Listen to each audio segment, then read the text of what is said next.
gentlemen, boys and girls, welcome to the Executive Youth Club. The crowd go wild. With you. Oh, with me, Chairman Sam Fraser, and you. Me, Club Secretary Tom Hepworth. Yes, the Executive Youth Club is for anybody between 40 and dead. We're a weekly dose of Gen Ecstasy for midlifers. Midlifers, read loafers. What's made you feel your membership age this week, Sam? Well, it's funny you should say loafers, because actually I was thinking that part of what's upset me this week is I've got this problem with my big right toe joint, and it's called hallux rigidus. So it's called. It sounds like a star system. Hallux rigidus. Oh, that's nicer, because I think it sounds like a Norwegian porn star. No. I've been wrangling with hallux rigidus. I've been trading with hallux rigidus. That's it. It's been many parsecs away. Let us find the rare materials that live within. Oh my God, you make it sound so interesting. It's actually an arthritic condition. Is it? So how have you got your stiffy big toe thing going on? Well, it's funny you should say that, because it is actually a joke in my set about being in executive youth. It was the categoric sign that I had arrived. It seized up, went rigid. Yeah. That's the rigidus part. Did you lose your balance immediately? Well, I did, but I started finding it incredibly painful to put my high heels on. And you know how important they are when you're presenting the weather. You've got to be at the right height for the weather map. You know. Really? Tits pointing at Petersfield, arse in the general direction of Weymouth. You've got to be careful with the arse and Weymouth. Right. If you cover it up, it's all gone horribly wrong. I don't seem to mind so much. Maybe if I, moved a little bit so it was the arse. Or if you were lower down, the curvature of the back of your back would allow people to see Weymouth. I'd have to be a hell of a lot thinner. But anyway, the point that's is, by the by. That's when I went to the doctors. Yeah. And my big joke in my set is, I've got a preapic big toe. no, he says, what you've got is a permanent stiffy. And I say, be careful what you wish for, people, because dreams really can come true. Anyway, the point is, it has been so painful. David Mellor would be pleased. David Mellor. Oh my God, wasn't he a Saints supporter? I have no idea. No, he was a Chelsea fan. He was a Chelsea fan. He was Chelsea. Yeah, he sucked Antonio de Sanchez's toes with a Chelsea top on. I've back in the interviewed day. David Mellor. Have you? He was a very lovely man. I'm sure he was. Actually, had he seen your rigid, stiffy toe thing? Well, do you know what? I flirted with him and he flirted right back. So maybe she was onto a better thing than we all realise. Fun. But I'll tell you what, if David Mellor sucking my toe would make my foot feel better, I would do it in a heartbeat, because there's been absolute agony, shooting pains up my toe.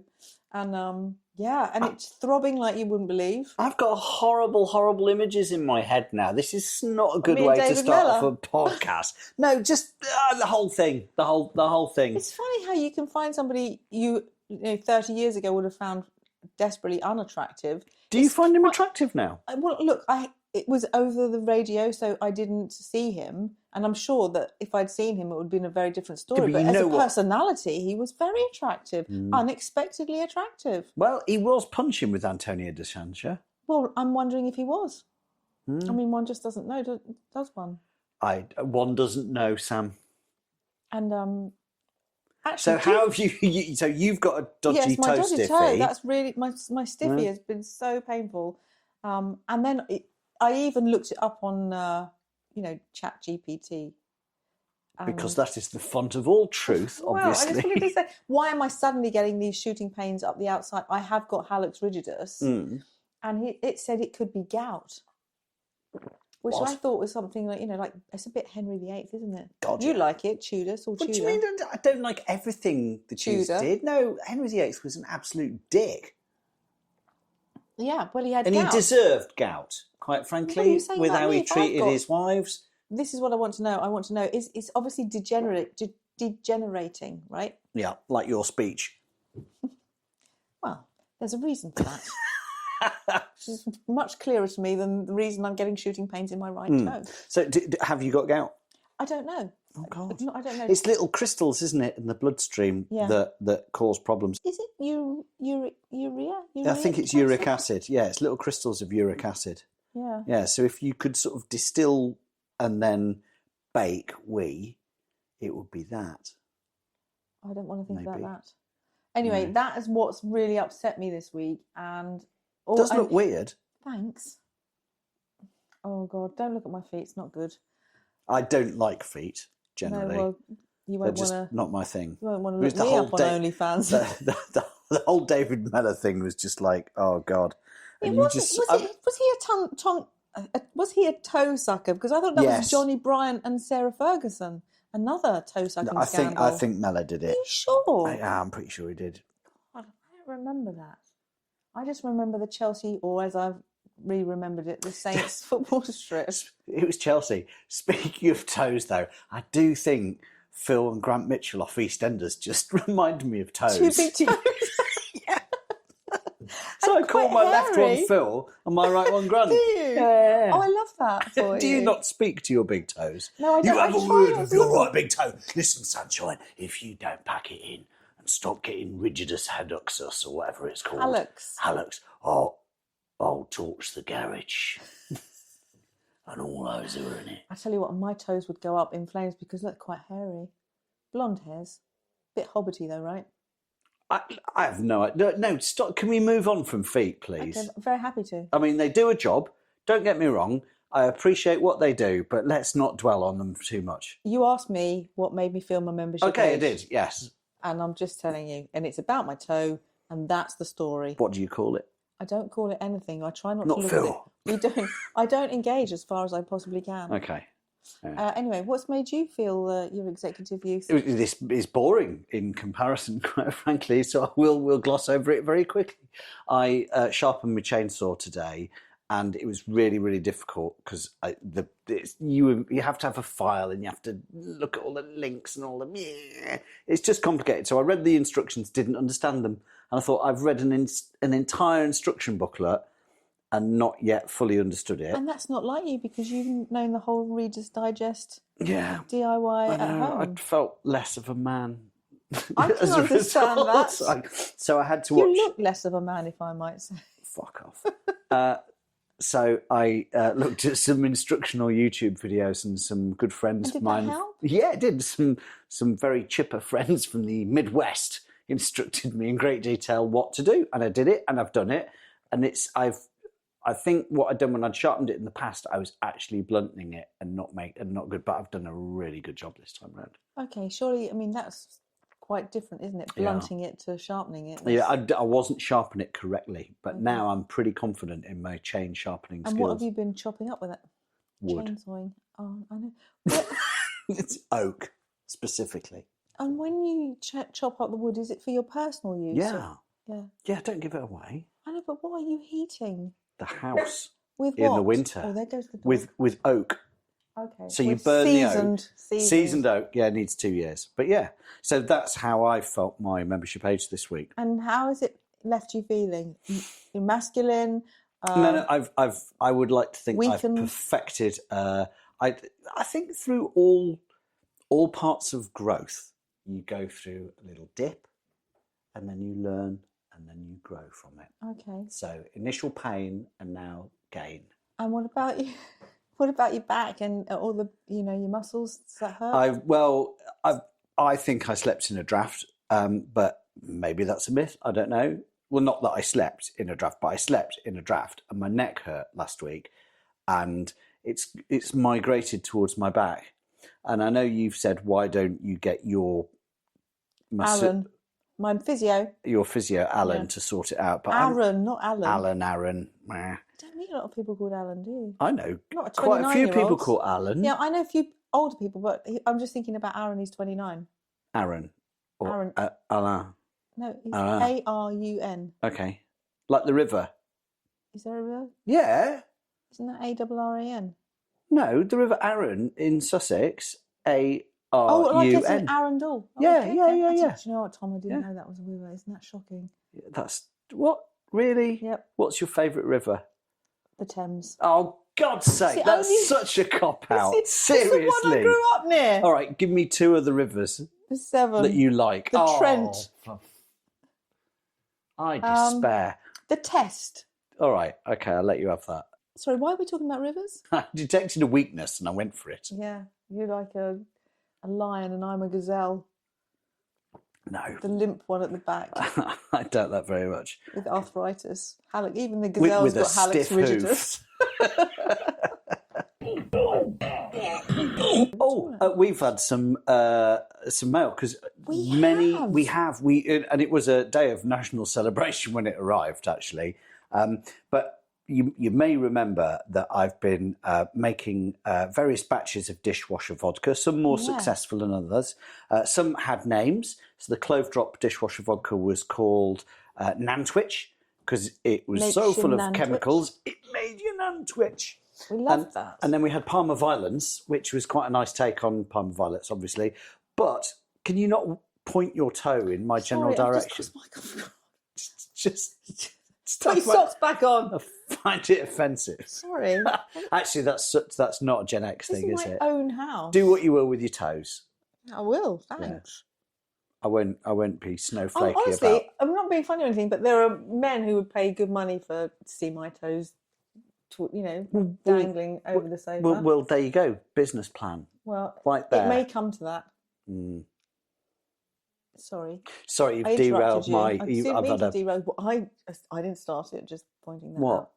You mentioned my toes again. No, I didn't. You kept somebody who's not interested in my toes. No, you just they're in too close proximity. Sorry. Nantwich. Nantwich. Yes. So dishwasher vodka. Some was called Nantwich because it was so full of chemicals it made you Nantwich. Others we called Parma Violence because obviously it would induce that as a result of Parma Violence. But we did have Barreau and Finesse. Yeah, we love Barreau. Which was Victory V's. But we've got a couple of other flavours that we've not yet named. One of which made me fall over many times, which was... that was the pear drop one. The pear drop one, yeah. Yeah, which is arsenic's meant to taste like pear drops, isn't it? Or is it marzipan? Oh yeah, arsenic and no pear drops. I think it's pear drops. I mean, limited experience of arsenic poison. Yeah. You'll be thrilled to know that we did hear from the outside world on this very subject, and we've been suggested Gravesend. What flavour? Well, it didn't say. It just says. Okay, Gravesend's good. For dishwasher vodka. Yeah. Penistone. Barking. Barking's brilliant. Twat. And Scratchy Bottom. To be fair, I'll take 2 of those. Gravesend and Barking are absolutely excellent. Barking, yeah. Barking, what would make... to be fair, honestly, the pear drop vodka, I did get a bit barking. Did you? Yeah. Was that the one that made you fall over? Yeah, it was. Did you fall over in an amusing fashion? Yes. Was there an audience? Yes. No, the most dangerous fall there wasn't because I fell down some steps onto a brick floor and there was no one there, which is a bit ropey. I did hit my head a little bit. But Imagine if you'd knocked yourself out. I might have done. I don't really I might have done. My head did hurt for about a week afterwards and my hand did because it obviously broke my fall. But I fell over a gate in a Comedy Manor and fell into a ditch in a Comedy Manor as well. But I've already explained to you all about that. Oh, Tom. So that would be Barking. Yeah, Barking. Yeah, definitely. Gravesend's great, though. What a great name for it. That would have to be something truly... Actually, the Fisherman's Friends nearly put some on. Really? Yeah. I can imagine that. I can't say because it's not with his consent. Oh, well, he's a grown up. So he drank it, but he drank an awful lot of it, and I think it reacted badly with his medication. What was he on? We don't wish to know. I don't know, but it didn't end well. Maybe Fisherman's Friend is Gravesend. End well. There's got to be something well. end well. Bake well, end well. Yeah. That's just made me remember falling over a stile. When I used to live in North Dorset and it was very countryside-y. Were you hurdling? No, I wasn't hurdling. I was walking this dog, the one that's sitting on my lap, licking his paw. And I was listening to another great, an early podcast, great podcast My Dad Wrote a Porno. Did you ever Yes, used I to did. listen to that? Yeah, I And did. I was trying to get over this style. I was crying with laughter, and I just fell, and I was completely on my own. But I just lay on the floor in this muddy puddle, laughing because it was so hilarious, and I was my own audience at my stupidity. But it was, when you go weak with laughter, I love that feeling. Yeah. Oh my! Actually, the last time I was driving and I was listening to a podcast, which is a thoroughly brilliant one called Gossip Mongers. I heartily recommend you listen to it. I had to pull over. Was that the one about the blokes in the cars? No, it was. I think it was the one. It was the one about the young lad who dived into the big pool in the quarry with Stick Dick Paul. I don't remember this. Oh my God, no! There's a lot of them. They're very funny, and I had to pull over, and because let the laugh out. because that had been going on. I had to pull over because I couldn't see for tears of laughter. I love that. That's the most lovely feeling in the world when you're laughing and you just don't even know how to stop. You're rendered insensible by comedy, and that's a great place to be. Do you actually go weak? Like you couldn't hold, if somebody gave you something to hold in your hands, you just couldn't even hold it. I lose all sensation. That's why I fell over the stile, because I just went completely weak. I don't think I lose strength.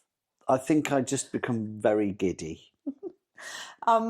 Have you ever lost it completely on the telly, or have you ever had to rein it in so that because I've obviously when I've been on the radio, I have actually completely lost it. And I've been helped out by a kind DJ who's, just pulled my fader down and said, we'll do this again in 10 minutes or whatever. But you can't you can't hide on the TV. No, there's no place to hide. I have a technique that I use to stop it happening. I've got on my left thigh, I won't because it's very high up, show you, and I can't do it when I'm wearing a light coloured suit, but I stab myself with a biro very, very, very hard indeed. So I've actually given myself a little tattoo. I feel like that would make me worse. I love laughing. No, I love it as well, but there is a time and a place. No, sometimes it gets overridden. The best form of laughter is forbidden laughter. Yeah, absolutely. Is when you're getting bollocked at school and you're not allowed to laugh. My children told me something about my husband that made me really, really laugh this week. I couldn't stop laughing. Would you like to share it with us all? I don't know. The thing is, I think it's funny, but it's not funny, like empirically. It's just he was hosting he put together this thing at his school years ago. It was the play in 3 days, and the year 9s would be sent up, and they'd be all in different groups. One would be mime, one would be physical theatre, one would be musical theatre, one whatever. They're all different groups, different kinds of genre. And I think that's what the word genre means, right? And he had this puppet group. Mark really likes making puppets, and he's done life-size puppet. And Toby said they just came away and they overheard him. He was clearly storming out of a classroom, and he turned back and they said, Sir, what are we supposed to do?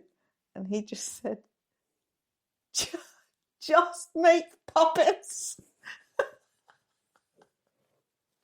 Just make puppets. I can see that on the T-shirt. It made me laugh so much, I couldn't stop laughing. It's not even funny, but just make puppets is just... So now, it's really new. I didn't know he'd said this. It was a complete revelation. So now we look at him and we just say, just make puppets. Just make puppets. Anyway, it wasn't funny. It's not funny to anybody else, but I thought it was hilarious. Anyway, should we put something in our Jumble Box? I suppose we should, yes. Yes, I would like to nominate for the Jumble Box the John Soane's Museum. Did you go? That there, London. Not for a little while, but I have been reasonably recently, and it is brilliant because it's just a collection of ephemera from obviously super wealthy guy, top architect back in the day, and it's preserved as it was. It's a posh gaff in London. It's a house, private house, off the Inns of Court, isn't it? Yeah, it's near Holborn, I think. And it's preserved exactly how it was when he died in the 1830s at some point. I love that sort of Marie-Celeste thing when you go into places and it's just as it might have Yeah. been. And it's like people there. It's even better if there are people there, generally reenactors, obviously. But if it's just like, the next best thing is walking into something that could have been vacated seconds earlier, and you're there at the time, and it's great. I absolutely love the Johnstones, and if you look on my wall, you will see there those 6 plates from a series by Hogarth. I was going to say you had a lot of Hogarth. They don't look very Hogarthy to me. They are. There's no like vomiting in the street. Well, I think you'll see this is the marriage a la mode. So I bought these for my husband for our what's it called? Not birthday. What's the thing when you actually get Christmas. married? Wedding. Our wedding. Big present times. Birthday, Christmas, wedding. Are there any other big present times, Sam? Look, you can see it. Heap big present time. Stop it. You can see this is the marriage. Yeah. And you can see the ghost of somebody's arse as he's getting out the window because, there's the lover and there's the dissolute groom, disappointed. It's a wonderful tale. Oh, it's very lovelorn. That second one, what's the bloke doing on the pole? Is that early pole dancing? I don't know. I don't think he's doing that. But he looks the worst of the wear, doesn't he? I think he's the groom, the one that's sort of reclining. Anyway, I'm a big... some stag night. Yeah, absolutely. I must reacquaint myself with that story. It's honestly, one of the best stag nights I went on. I don't know, obviously you haven't been on these stag nights. But we almost we met up with some German sailors in Barcelona. It wasn't pre-planned. We'd gone to see the football and stuff. We'd been drinking and tapasing for a bit. And we met, and I later lost consciousness on an empty tube train, but that's another story. But I'll have to say that one now, won't I? So, have you ever wanted to play on a public transportation system with nobody around? No. Yeah, I have. Of course you have. In Barcelona about 4 a.m. We did this thing where the train goes down. It's an amazingly exhilarating feeling. Running the length of a tube train, because they don't have connecting doors, it's just all open. There was not a single person on it. We weren't being antisocial, just like to add. There's no one on this train. Running in the direction of travel on this tube train in Barcelona, and it was doing 30, 40 miles an hour, whatever. And if you run that same direction, you feel like you're going really, really fast. I can imagine. It's amazing. It's great. And we all did it, as a whole bunch of us. And then I did it, and then the train suddenly decided to take a 90-degree turn to the right. But I carried on going and smacked into a very big metal bar post thing and knocked myself out. Another head injury. For a couple of minutes. Yeah, it was head injury, actually. And friends thought they saw my soul depart my body and go to heaven. I've never been the same since. But before that... stag night. What? Yeah, this was a stag night. That might have been how... I don't really remember how it ended. I remember that. I remember waking up in the morning, all that casualty scene of loads of faces all gathered around you while you're on the floor. I was fine. I just had a headache. But earlier that night, we'd met some sailors because Barcelona's a port, had docked in Barcelona, and they were German. And we were an inch away from getting the groom to go with the sailors, and they'd stow him aboard. And they were sailing for Morocco the next day. So what a way to wake up the morning after your stag night on board a German ship. Oh, he'd have loved it. It would have been great. German Navy as well. Oh my God, no, that would make me very stressed. Yoshi and the lads were a great laugh. No, that's awful. Dreadful. Apparently, they still have a rum ration on German ships, whereas they stopped that in the 70s in England. Yeah. The Royal Navy don't do it. But in Germany, you can. They ring a special bell. What, for rum time? Yeah, it's rum time. Rum o'clock. I am going to put something in the Jumble Box. Mm-hmm. And the thing I'm going to put in the Jumble Box you will really love. Did you watch Flight of the Conchords? Oh, yeah. Brett and Jermaine. Brett. Present. Brett. What's that, Brett? Jermaine. Present. Business time. I absolutely love that. I really, because they have been over to the UK on tour, and Hmm. actually, what I'm popping in the Jumble Box for you, and I will put it in the link in the episode notes, is the summer of 1353. Oh, early. You've Yes, gone well, I early thought with you'd that. love it. It's Yeah. got such great. Obviously, you can't play it for rights reasons, but if you were to Should look we it put up, it in the playlist? oh God, yes. We could put it on the Summer Executive Youth 1353. playlist. And it's completely up your strata, because it's got the sort of lyrics, you know, it was all about wooing a maiden, and this is right up your street. I don't go wooing maidens. No. And I sat beneath a willow tree. I decided upon that day I would be a wooing a lady. I went to the florist and I said to she, I need a flower for today. I will be a wooing a lady. I'll hold this flower beneath her nose. It should smell as sweet as a rose. So look, that's you, 1553. 1353. 1353. Oh, you're 1553. 1353. I'm 200 years out. I've just come back from 1553. And how Can I just the one thing that I've learned, Yeah. right? Because where I work in the bakery, it's next door to the dairy, and we were talking, as you do, about suitable, authentic names for cows, because the dairy have this cow, i.e., that they talk about, called Gentle, who is like not gentle and just a bit of a madam, but apparently she's got a sister. Very common name for a cow. You would think, what, maybe Daisy or whatever. Buttercup. No. Gentle is one. Butthole. Butthole. Oh no. Butthole. Butthole. Top cow name. Yeah. Oh no. Oh no. I don't think I've ever said that word out loud. Butthole. Yeah. Yeah, Butthole and Gentle. Oh my God, no.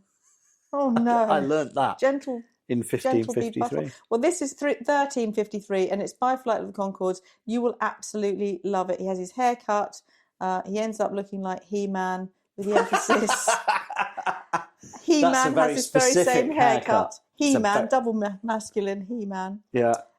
So Does that make him a Y-chromo boy? You know, in the Aliens film? No.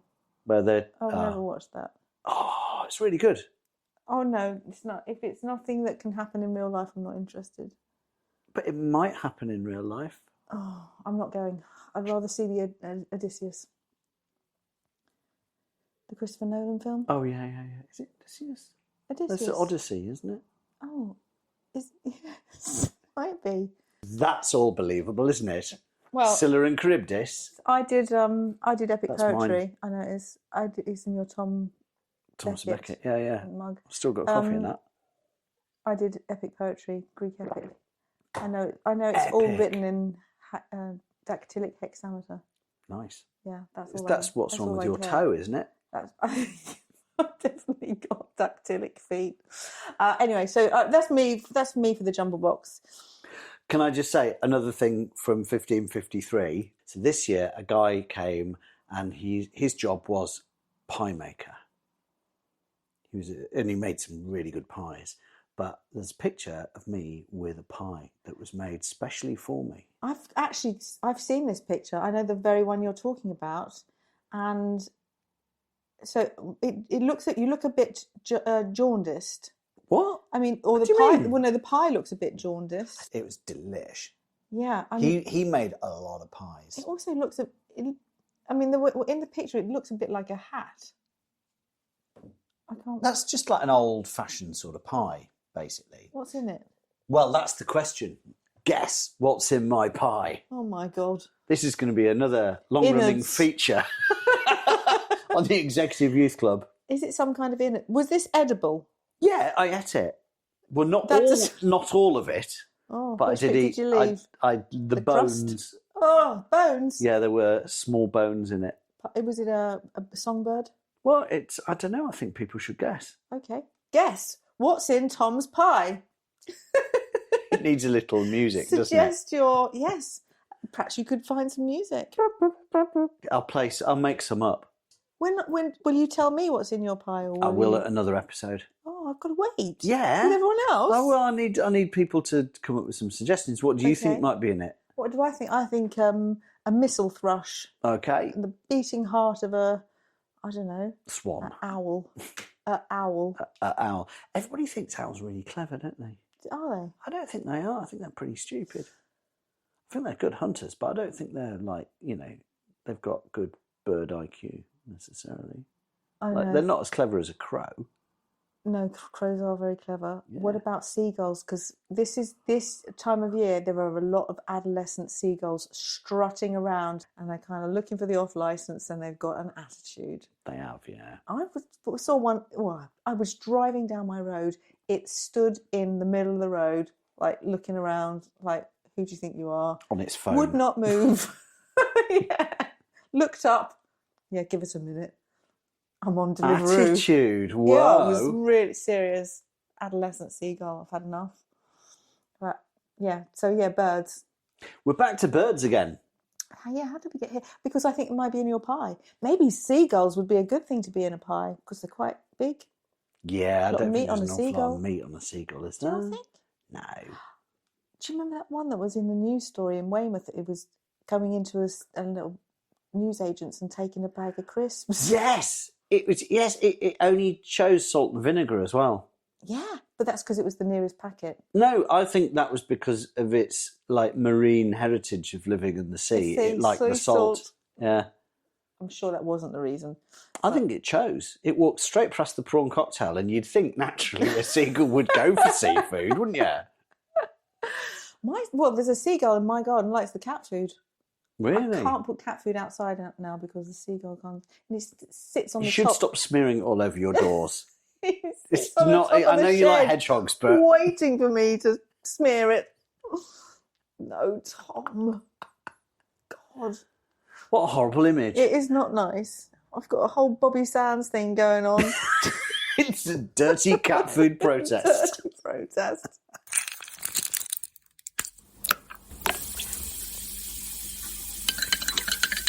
We've definitely got to come to the point where we were speaking of dodgy foodstuffs. You wanted to talk about corn-based snacks. Well, I know that's what I said to you, cheap snacks, because when I was thinking about cheap snacks, and you know how just from time to time there's nothing that will suit you and satisfy you like a Frazzle will. Oh yeah. You know, and sometimes I walk past those cheap, and they're so bad for you. They're so terribly processed, aren't they? Are they actually bad for you? I just think they're sort of made spun out of air and corn-based materials. They're not bad for you. There's nothing to them, is there? Well, it's full of chemicals. You know, they're not flavoured with. It's not dried bacon ground and sprinkled. Some chemicals are our friends. Some chemicals are our friends. Anyway, I can't remember. I thought that Cheap Snacks, it sounded like a band like Cheap Tricks. From the 70s. Yeah, it's a 70s disco band. Yeah. Like Creme Brulee. But, so you've asked me now why I was thinking about it, and I can't even remember what was in my mind. Cheap Snacks with an X instead of a CKS. Yeah. Cheap Snacks. Yeah. I'll be Billy from Cheap Snacks. I found a massive bag of what cheap looks snacks. like the cheapest snacks That's what it was. You've ever seen at work the other day. The football balls, that's what I was thinking about. No, I didn't see them. Tell me about your balls. So there were some corn-based balls, you know, like those ones that they have. Cheesy balls. Cheesy balls, yeah. Yes, but they were a different flavour. There was something like Guinness and something, or what? You know, pie and mash flavour balls for the jelly football. deal flavour balls for the football. They definitely weren't. They weren't fishy ones, but I can't remember the flavour. But anyway, I thought they looked so repellent, and then nobody in the office had eaten them. Oh, I'm not surprised. Even though they were free. A ball-shaped snack never does it for me, whereas a What's It... Love a What's It. Other cheese-based puffs are available. Quavers. That's not a puff, that's a curl. That's a curl, yeah. I love them both. I think I would err towards a Quaver rather than a What's It, actually. When I was pregnant, I ate nothing but oranges and Quavers. Really? Yeah. Were you on an orange-only diet? No, I was on 50% Quavers and 50% oranges. Okay. Where did you stand on excessively coloured breaded drumsticks? Didn't do anything for me. But they were orange. It didn't matter. Okay. Quavers are yellow, sort of cream. Oh, sorry, I was getting... You're sorry, What's It, yeah. You're mixing up your maize-based snacks. The best way to eat a What's It, and someone told me this about 10 years ago, and I've never eaten a What's It the same way again. Suck it? No. Put it on your tongue, and then slowly imagine like your tongue is a lift reaching Press the top it- of the press lift your shaft. palate. Yeah. and pretend that what's it is Bruce Willis in Die Hard, and it slowly like squashes it against the roof of your mouth and leave it there for a bit. The what's it's got a little singlet on. Yeah, and bare feet. the Bruce. You don't like bare feet. He's got to keep his socks on. Yeah, well, that's why I killed him in the lift. Just up, pressing the button. The Bruce Willis what's it ingestion method is the only way to eat what's its. Well, I have a flazzle. Ho, ho, ho. But at work, you found the cheesy balls. What did I you found find? a massive sack, like as big as a sack of spuds, sort of thing, huge, of nondescript corn-based snacks that I took a photo of it as well, that you have to add your own flavouring to. Now, I don't know if you remember flavouring Smith's for a while back. I think it was Smith's. Salt and shake? But they also did flavour and shake. No, I don't remember Back in the 80s. I wasn't allowed crisps anyway. So you weren't allowed to watch ITV or eat crisps. Or have sweets. That's I abuse. get to have, I told you, nuts and raisins, tiger nuts, and What are sunflower tiger seeds. nuts? I think they're a dried sort of seed from an arid plant in Spain, a plant in the arid plains of Spain. So your parents fed you peyote buttons, did they? I don't know what a peyote button is. It's hallucinogenic cactus seed, I think. They definitely didn't. No, okay. But That's just mine then. We basically got all the snacks that came straight out of the health food shop, and nobody wanted to ever swap them with us. Oh, God. Yeah, it felt like abuse. But anyway, I don't know. Add your own flavour. So, yeah, flavour and shake. Salt and shake were massively popular. Flavour and shake, I don't think were, because you got like the same salt and shake, unflavoured, horrible, nasty, potato flavoured, boring crisps.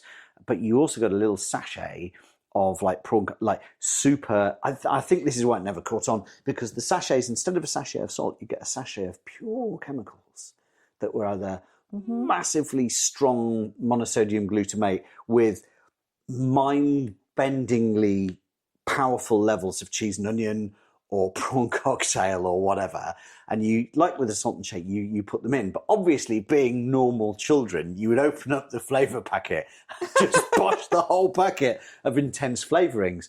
So this was a packet of what shaped things? Yeah, we'd leave the crisps. We wouldn't eat the No, I was crisps. talking about the ones you found. We'd just get what? Oh yeah, sorry, at work. So, but apparently they've made a comeback, and the ones at work, God, I'm rubbish at telling a story. I do apologise. Massive bag, sack of non-flavoured corn-based shapes that you add your own flavour to. Was the flavour there to that? No, just no. Oh, if there was, it wouldn't just be there naked. anymore. No, of course, because you would have chugged it down. Okay. To relive 8-year-old life. Yeah, well, my cars. 8-year-old life was very different. Car saunas, maximum E numbers. Do you know what? Actually, I'm going to bring you in some tiger nuts. Okay. You can choke on those like I did. Quite chewy and dry. Tom, for goodness sake, we need to come to the end of this. Have you got a nomination for this week's Executive Youth Club Member of the Week? No, we need to end it. End. Yeah, next time. Next time. Next time. Okay, Brill. Ladies and gentlemen, you've been listening to the Executive Youth Club podcast, brought to you in association with E110 Tartrazine, E106 and E493. Shake that where you want it. If you'd like to get in touch with us, you can do so on Instagram, Executive Youth Club, or on Gmail, the Executive Youth Club @gmail.com. or even better, on our website. Yeah, executiveyouthclub.com. It's simple. Do it. It makes sense. We want to know more dishwasher vodka suggestions and what's in my pie. What's in Tom's pie?